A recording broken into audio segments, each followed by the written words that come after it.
Alors, bonjour tout le monde, bienvenue sur notre chaîne YouTube, sur notre site Internet ainsi que sur notre page Facebook bonlocataire.com, toujours BONS, locataire avec un S.com.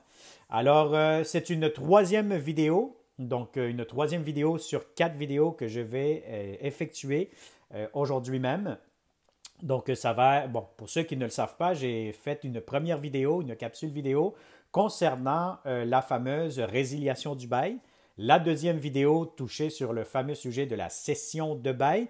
Et cette troisième vidéo, donc nous allons parler aujourd'hui concernant la fameuse sous-location. Donc, ça, c'est un sujet d'actualité très intéressant parce que vous le savez très bien qu'en tant que bon locataire, des fois, il peut y avoir du changement dans vos vies. Il peut y avoir plusieurs changements. Donc, il dit séparation de couple, qui peut dire aussi de changement d'emploi ou de relocalisation. Vous êtes relocalisé à un nouvel emploi pour une période déterminée, etc. Donc, il peut y avoir plusieurs situations en cours de bail, donc au courant du bail. Donc, ce qui est très important, c'est de savoir comment faire les choses convenablement, en bonne et due forme, tout en respectant les règles de l'art qui peuvent exister, les encadrements qui peuvent y avoir auprès de la Régie du logement, autant que pour les propriétaires et les locataires. Alors, si vous n'avez pas vu la première et la deuxième vidéo, moi, je vous conseille fortement d'aller la visionner immédiatement parce que ça va potentiellement répondre à plusieurs de vos questions, que vous soyez propriétaire ou locataire. Donc, je vous conseille fortement d'aller les visionner. Donc, sans plus tarder, nous allons commencer immédiatement à parler du fameux sujet de la sous-location. Donc, contrairement à la fameuse cession de bail, qu'on sait très bien, que le locataire, il n'a pas l'intention de revenir dans la propriété, il a tout simplement l'intention de quitter le logement et de ne plus revenir. Donc, il veut être dégagé de toute responsabilité et obligation qui résulte du bail qu'il a signé.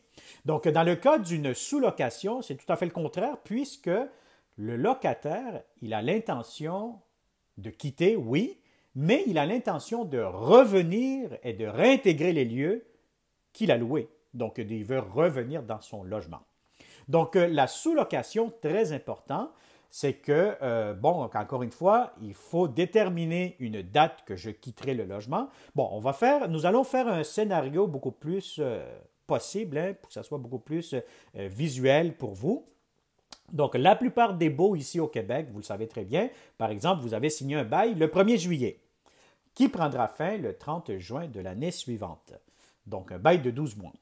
Donc, dans le cas où ce que vous venez de vivre du changement, puis il y a, par exemple, à votre emploi, vous avez reçu une promotion et puis vous devez quitter la ville pour une période, je ne sais pas, de 3, 4, 5 mois. Mettons un exemple ici, vous devez quitter le 1er novembre et vous allez devoir revenir le 1er février en ville.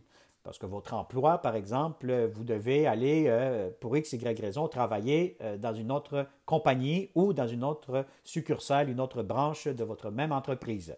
Donc, ça, c'est très important. C'est que vous avez une date que vous quittez, puis une date que vous allez devoir réintégrer les lieux. On parle ici d'une sous-location. Donc, le locataire, donc vous êtes, à ce moment-ci, on va vous appeler plutôt, pas un locataire, on va vous appeler le sous-locateur. Donc, vous savez très bien que sur le bail de la Régie du logement, vous avez le fameux terme juste ici, si je peux me le permettre. Vous avez juste ici, voyez-vous, vous avez la section A, vous avez ici le terme locateur et vous avez juste ici le terme locataire. Donc, c'est très important. Des fois, on peut se confondre, on peut se mêler. Les termes sont très, très proches, comme on dit l'un de l'autre. Donc, dans le cas, vous savez, vous êtes un locataire, donc le propriétaire, locataire, vous, la personne qui veut louer le logement. Mais dans le cas d'une sous-location, le locataire devient, à ce moment-ci, un sous-locateur.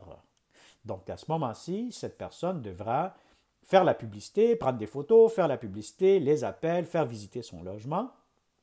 Et à ce moment-ci, il devra trouver un sous-locataire. On est toujours dans le fameux terme d'une sous-location d'un appartement. Alors, vous avez trouvé la perle rare, le bon locataire. ou le bon sous-locataire.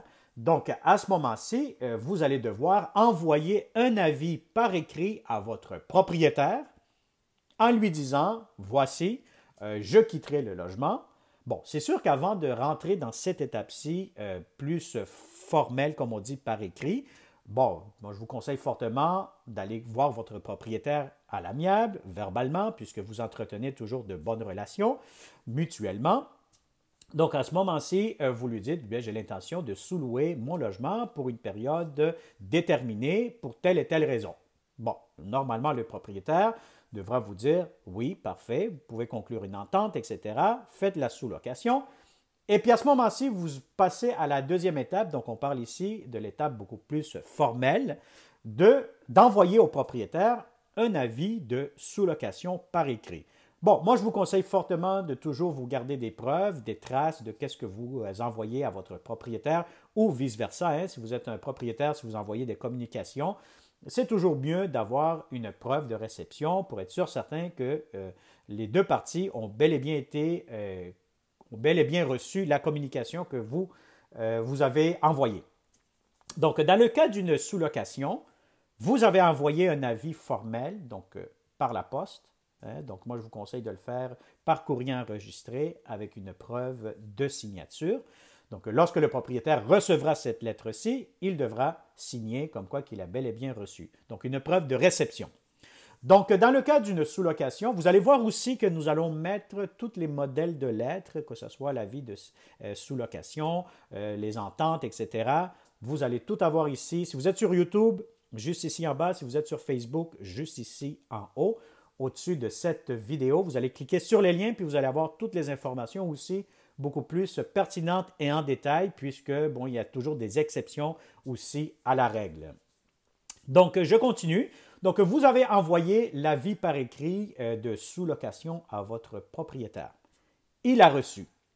À partir de la date que le propriétaire a reçu l'avis de sous-location de votre part, en tant que sous-locataire, donc le locataire actuel, donc à ce moment-ci, le propriétaire, il aura un délai de 15 jours. Bon, encore une fois, je reviens un petit peu en arrière. Lorsque vous allez envoyer cet avis de sous-location, moi, je vous conseille de lui envoyer le nom, prénom, numéro de téléphone, les coordonnées, les informations pertinentes pour que le propriétaire soit en mesure d'effectuer des vérifications diligentes le plus rapidement possible sur le sous-locataire, donc le locataire que vous devez lui présenter. Donc, encore une fois, je vous conseille fortement d'utiliser notre fameux formulaire de location. C'est un formulaire qui est très complet, c'est le formulaire le plus complet sur le marché, qui va vous aider à prendre des démarches le plus rapidement possible et prendre des décisions beaucoup plus éclaircies sur le futur locataire ou le sous-locataire dans ce cas-ci. Alors voilà, donc le propriétaire a reçu tous ces documents, l'avis, le formulaire de location. À partir de la date, et cela, ça devient très important, donc ouvrez grandement vos oreilles, d'accord? Et puis, vous allez voir que le propriétaire, il aura 15 jours pour accepter ou refuser la sous-location ou le sous-locataire. Maintenant, le sous-locataire, c'est très important à comprendre cette étape-ci, le propriétaire pourra faire une vérification auprès de la régie du logement, voir si le locataire y a eu des antécédents qui peuvent toujours nuire négativement, hein, toujours nuire. Dans un cas, il faut que ça ait un impact négatif auprès de la location. Donc, si le propriétaire voit que le sous-locataire, hein, il a été reconnu coupable à la régie du logement parce qu'il a détruit le logement, je donne un exemple, il n'a pas payé son loyer, c'est vraiment un mauvais locataire, bien à ce moment-ci, le propriétaire pourra refuser la sous-location. Donc, il va falloir que le propriétaire réponde dans le délai du 15 jours que la régie du logement lui accorde, donc la loi sur la location. Donc, si le propriétaire, mais en plus, il va falloir que le propriétaire vous donne la raison pour quel motif il refuse la sous-location. Donc, c'est sûr que le propriétaire, là, il ne peut pas dire je refuse ton sous-locataire parce que, bon, il a des enfants, un enfant ou des enfants, etc., dépendamment de la taille du logement aussi. Il faut être logique sur ce point-ci. Vous allez aussi avoir des raisons. Il y a certains propriétaires, malheureusement, je sais que ce n'est pas une majorité, mais une minorité, qu'il y a certains propriétaires qui sont discriminatoires. Bien, à eux autres, ces propriétaires, je leur conseille tout simplement d'aller vous faire éduquer, hein, et puis d'aller apprendre un petit peu plus vos droits et vos obligations en tant que propriétaire, ou sinon tout simplement, bien, vendez vos immeubles et puis achetez-vous des actions en bourse, parce que peut-être la relation interpersonnelle, hein, la relation humaine, peut-être ce n'est pas votre fort. Hein, donc, il y a certains propriétaires aussi, des fois, ce n'est pas intentionnel, mais tout simplement, ils ne sont pas informés en tant que propriétaire pour savoir comment faire les choses d'une façon légale, en bonne et due forme. Donc, si je ferme ma parenthèse sur ce sujet, donc c'est sûr qu'il ne peut pas refuser vos locataires avec des raisons discriminatoires. Donc, je ne rentrerai pas plus dans ce détail. Donc, à ce moment-ci, il faut qu'il y ait une raison légale de refus. Il vous la refusez, bien à ce moment-là, vous devez continuer à effectuer la sous-location, à trouver un autre nouveau sous-locataire. Donc, dans le cas où ce que le propriétaire, par exemple, ne répond pas dans le délai du 15 jours, à l'expiration de ce délai, le propriétaire aura automatiquement accepté, ça c'est très important, donc son silence est égal à une acceptation totale. Donc, à ce moment-ci, tout simplement, vous pouvez procéder avec le sous-locataire. Donc, il y a des ententes de sous-location, des contrats, etc., que vous allez voir encore une fois sur des liens juste ici. Alors, vous avez tout à fait le droit de faire une sous-location. Vous appelez votre sous-locataire, le nouveau, personne qui l'appelle le nouveau sous-locataire, tout simplement. Et puis, cette personne pourra intégrer les lieux pour la période que vous avez déterminée, que vous avez conclue. Donc, ça, c'est dans le cas où ce que le propriétaire ne répond pas. Donc, son silence est égal à une acceptation après l'expiration du délai. Donc, ça, c'est concernant la sous-location. Moi, je vous conseille fortement, parce qu'il faut comprendre aussi cette situation qui est quand même assez logique lorsque vous faites une sous-location, c'est que vous, en tant que locataire d'origine, le locataire qui a signé le bail, d'accord, vous êtes toujours responsable de votre logement. C'est pas, vous n'êtes pas libéré de votre bail. Vous êtes tout simplement toujours responsable de votre bail. Alors, vous, en tant que locataire, signataire au bail, donc le sous-locateur, vous devez toujours continuer à payer le loyer à votre propriétaire. Donc, si on fait un lien direct, bon, vous avez le sous-locataire, donc celui que vous avez trouvé pour la période déterminée. Lui, il va vous payer le loyer. Donc, le sous-locataire paye le loyer au locataire d'origine, donc le sous-locateur, et le locataire d'origine, le sous-locateur, devra payer à ce moment-ci le loyer au propriétaire. Donc, il n'y a pas de lien direct de paiement du loyer du sous-locataire au propriétaire, mais plutôt, voici le sous-locataire paiera au locataire et le locataire paiera un loyer au propriétaire. Donc, ça, c'est très important. Et puis, n'oubliez pas aussi que si votre sous-locataire, hein, il fait la fête, hein, donc on entend souvent qu'il y a beaucoup de locataires qui font du Airbnb, sous-louent leur logement, puis là, à ce moment-ci, il arrive qu'ils font, excusez-moi l'expression, mais ils foutent le bordel dans le logement. Donc, les voisins se plaignent, etc. Attention, si vous ne faites pas des recherches diligentes sur les sous-locataires, mais vous, en tant que locataire, vous allez être tenu responsable de tout dommage encouru, de toute plainte des voisins, etc. Donc, à ce moment-ci, il faut faire très attention parce que le propriétaire pourra mettre fin à toute cette histoire si vos sous-locataires ne se comportent pas d'une façon diligente et prudente. Donc, ça, c'est très important dans le cas d'une sous-location.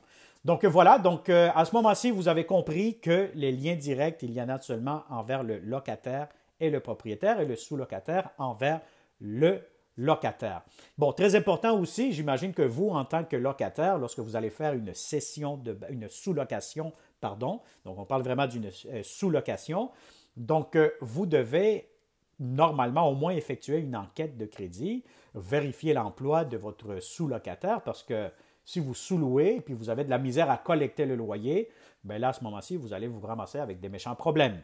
Donc voilà. Donc très important, lorsque la fin de la sous-location arrive ou arrivera, bien à ce moment-là, le sous-locataire devra quitter. Vous, en tant que locataire, vous revenez chez vous et vous continuez tout simplement votre bail. Bon, il arrive aussi des exceptions, hein, qu'il y a toujours des exceptions à la règle, que des fois les sous-locataires ou le locataire n'a pas l'intention de revenir dans le logement parce que, bon, il a changé d'avis. Il va falloir que vous respectiez la fameuse non-reconduction de bail, respecter les délais.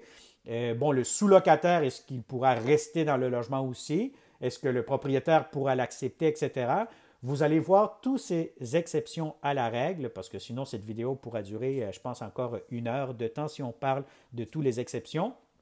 Vous allez voir que nous allons mettre les liens juste ici en bas de cette vidéo pour que vous cliquez là-dessus, puis vous allez comprendre maintenant dans le cas où le sous-locataire veut rester dans le logement, le locataire ne veut pas revenir dans la propriété, qu'est-ce qu'il faut faire, les délais à respecter et les démarches. Alors, ceci a été une 3e vidéo. J'espère que vous avez aimé ça. Si tu as aimé ça, tu peux la liker, tu peux la partager avec tous les bons locataires et tous les bons propriétaires sur cette planète. Alors, merci beaucoup. Vous savez, j'essaye toujours de faire des vidéos le plus professionnelles possible. J'espère que ça a été bien vulgarisé. Bon, c'est sûr qu'il y a des nouveaux termes. Il y a des termes aussi que même pour moi, des fois, je peux me mêler un peu dans ces termes-ci parce que, bon, on ne les utilise pas dans le vocabulaire commun. Hein, donc, au courant de toute la journée, on ne parle pas de sous-location ou de cession, etc. Donc, voilà. Donc, j'espère que ça a été clair pour vous. J'espère que je vous ai gardé un peu réveillé. Sinon, je vous brasse un peu le coco, là. Et puis, voilà. Donc, merci beaucoup. Partagez cette vidéo. Merci aux propriétaires qui nous font toujours confiance pour louer leurs beaux appartements qu'ils ont actuellement sur le marché. Merci à tous les bons locataires de nous suivre, de nous liker, de nous partager. Et puis ensemble, je pense que nous allons faire une grande différence sur le marché de la location résidentielle ici au Québec. Vous savez très bien qu'il y a plusieurs sites traditionnels qui peuvent exister. Ce que j'entends souvent des locataires et des propriétaires, c'est qu'il y a énormément de fraudes locatives. Il y a beaucoup d'arnaques qui peuvent exister. Chez bonlocataire.com, je peux vous dire ben honnêtement, il n'y a personne qui peut rentrer son logement s'il n'a pas eu l'approbation de notre bureau. On se renseigne toujours si le propriétaire est bel et bien le bon propriétaire à qui vous allez louer. On a toujours visité les logements que nous avons toujours affichés. Donc, vous faites vraiment affaire avec des vrais professionnels, des experts en location résidentielle immobilière ici au Québec. Merci beaucoup et au plaisir. N'oubliez pas, nous allons effectuer la dernière vidéo, la 4e vidéo concernant le fameux déguerpissement. Donc, c'est la 4e option que vous avez, que je déconseille fortement, mais vous allez l'apprendre. Pourquoi? Dans la 4e vidéo. Alors, merci et au plaisir. À bientôt.